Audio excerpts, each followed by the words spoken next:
Hello and welcome to Monday's Agenda. In today's program, we'll be talking about challenges in controlling tobacco consumption and production at international, continental and national levels. My guests are former Executive Director of the National Council Against Smoking in South Africa, who is board member of the African Tobacco Control Alliance, Dr. Yusuf Saluji, and Executive Director of Tanzania Tobacco Control Forum, Lutgard Kokulinda Kagaruki. Welcome both to the program. Thank you. Thank you.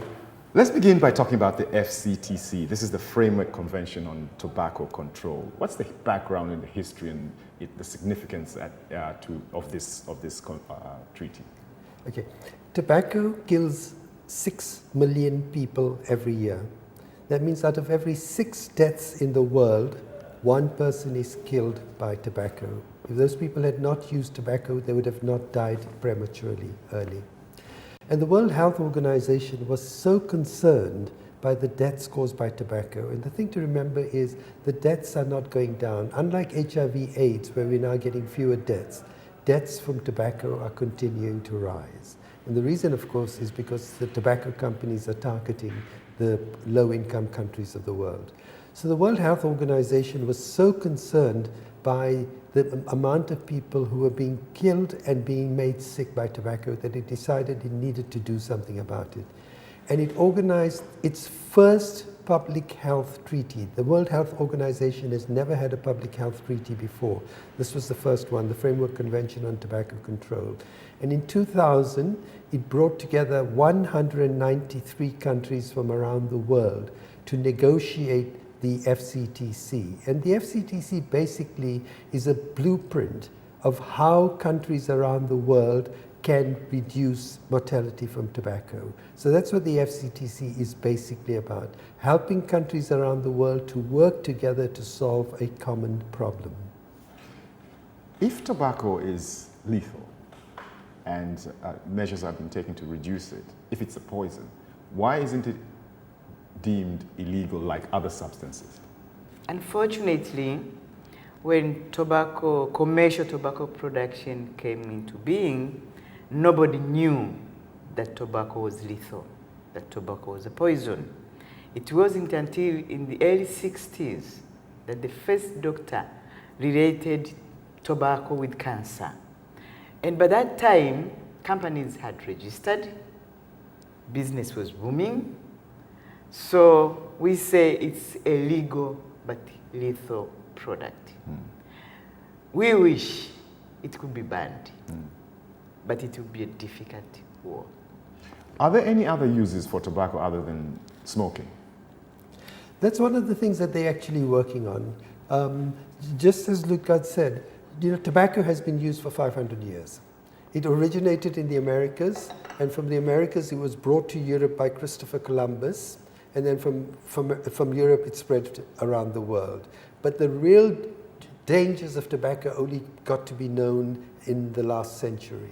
And if we know now, if we knew then what we know now, most countries would have banned tobacco. But today we're not talking about banning tobacco use. What we're talking about is tobacco control, reducing the numbers of people who smoke. And the goal of most countries is to reduce the prevalence, the numbers of people who smoke to less than 5%. In terms of other uses of tobacco, in fact, this is one of the things that's happening, is that, for instance, they know that the tobacco plant is very good for genetic modification. So they're seeing if we can use the tobacco plant for growing antibiotics, for instance, but other sort of uses of it. There's also some use of tobacco in terms of using it like they use marijuana for fiber, so to create materials, etc. But most of the tobacco grown in the world is used for consumption through smoking or chewing.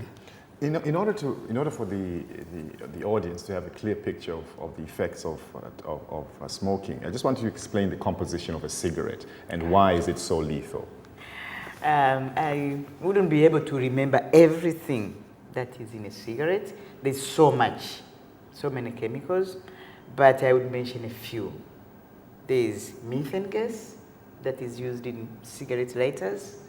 There's formaldehyde.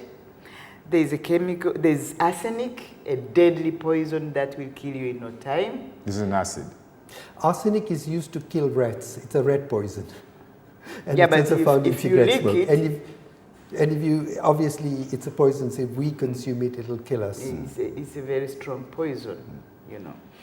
There are chemicals that are used in toilet cleaners. There's nicotine, which is another serious poison. It's a whole range. What have I forgotten, Yusuf? What you've said is, when you burn tobacco leaves, you create 6,000 chemicals. Out of those chemicals, 50, not one, but 50 can cause cancer, and at least 200 are known poisons. So like Lidgat said, arsenic, cyanide, carbon monoxide, you know, all the poisons that come out of the back of a motor car. You're getting those, you're getting lead, you're getting all of those chemicals. The difference is that the back of the motor car, it goes into the air. You are now putting your mouth in the exhaust pipe of a motor car and breathing in all those dangerous chemicals. So really, the tobacco plant and the chemicals it produces is one of the most lethal products that we can consume as human beings. And the sewer gas? Gas that comes from sewage? You know? Yeah, methane and methanol. You know, some people drink these methylated spirits and they go blind. And the reason they go blind is because there's methanol in it, which is an alcohol. And that's also in cigarette smoke. So cigarette smoke is a very complex list of chemicals, 6,000. And of course, we mustn't forget, as Ludgard has said, that nicotine itself is poisonous. If you took all the nicotine from just 20 cigarettes and you put it on your skin, concentrate it and put it in your skin, you'll literally be dead within minutes because it would paralyze your lungs and you wouldn't be able to breathe. Nicotine is an insecticide produced by the plant to kill, to defend itself so that other insects don't eat it. Insects don't eat the plant. So it's an insecticide produced as a form of defense by the plant. And if you recall the smoker's body, you know, cigarettes or tobacco per se affects the human body from the head to the eyes, to the lungs, to the hands, to the feet, all sorts of diseases. Of course, Yusuf mentioned cancer, but we have cardiovascular diseases, we have diabetes, we have chronic obstructive diseases of the lungs, you know. You mentioned it, gangrene, you know, and then you have the minors like ulcers, not to mention impotence, you know, a whole range. It affects the whole body in totality. Having said that, tobacco companies, tobacco production companies are spending a lot of money on advertising and trying to attract more people to smoke. If that's the case, if the case is as serious as you explained, shouldn't they be held liable for the damages that their product causes, like any other product that may cause damage to users? Indeed, they should. And actually, in developed countries, cancer patients have taken industries to court. And most of them have won their case. And what actually the industry does, in most cases, they will prefer to negotiate out of court because they know if one wins, then a multitude is going to come because so many have been affected. And actually, there are global concerted efforts to hold the industry liable because of these massive deaths. Some are talking about, what's that language for murdering without intent? What would you call it? Manslaughter. Manslaughter. Yeah, they want to hold them for manslaughter. Yeah, or homicide. You know. And I think it's right. Because, you know, they know very well that they're selling a deadly product. They hide it from the consumers. They lie to the consumers. You know, those billboards we used to say, they would say this is cool. They portray tobacco like it leads to success, in particular targeting the youth. And by the time most youth start smoking, they have no idea of these consequences.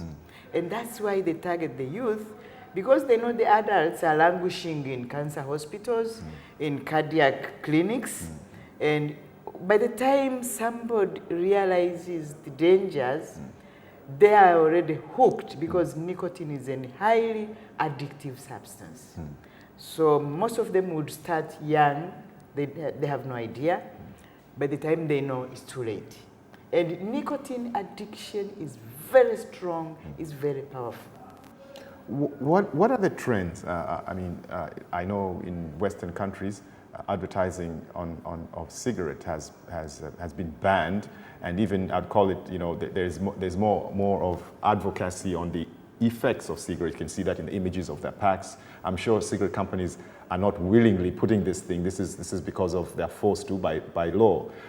Yet in developing countries, this is not the case. And I want to, what are the trends? Are people in developing countries smoking more and compared to developed countries? What are the trends?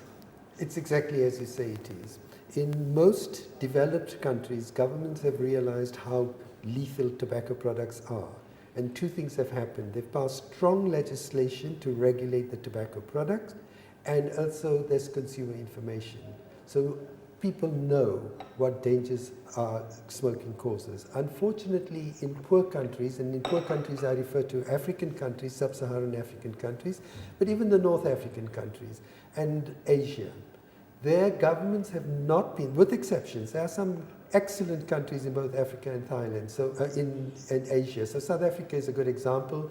Recently we've seen good legislation coming through from Uganda, from Kenya, from Senegal. We can talk about that.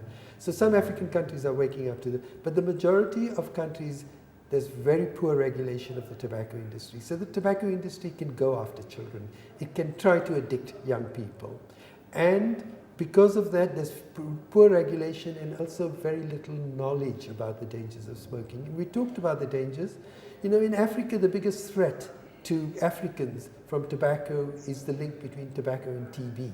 TB is a major killer in Africa. Now, smoking doesn't cause TB. But if you have TB and you smoke, there's a double damage to the lungs. And the risks of dying are much greater. So we need to convince our brothers and sisters in Africa that, here's a major killer in Africa and tobacco makes it worse. But people don't know that. People just think, oh, cancer, what's cancer? Something you get when you're 50 and 60 and 70 years old, and especially young people. They don't worry about diseases like that. So it's lack of information amongst the general public and lack of government action, which means that the poor countries of the world are smoking. And of course, the third thing, as sales decline in the rich countries of the world, the tobacco companies have to find other markets, and they turn to us in the poor countries.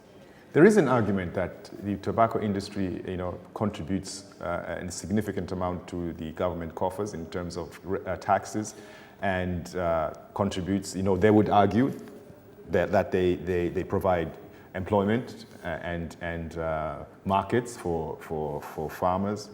What is your comment on that? Those are myths. Tobacco industry myths. There is no benefit at all in tobacco. And I would give a practical example of this country. Well, there's that general picture. Majority, first of all, of tobacco growing areas or countries are poor. I'll give the example of Malawi. Malawi is #1 producer in sub-Saharan Africa. In terms of GDP,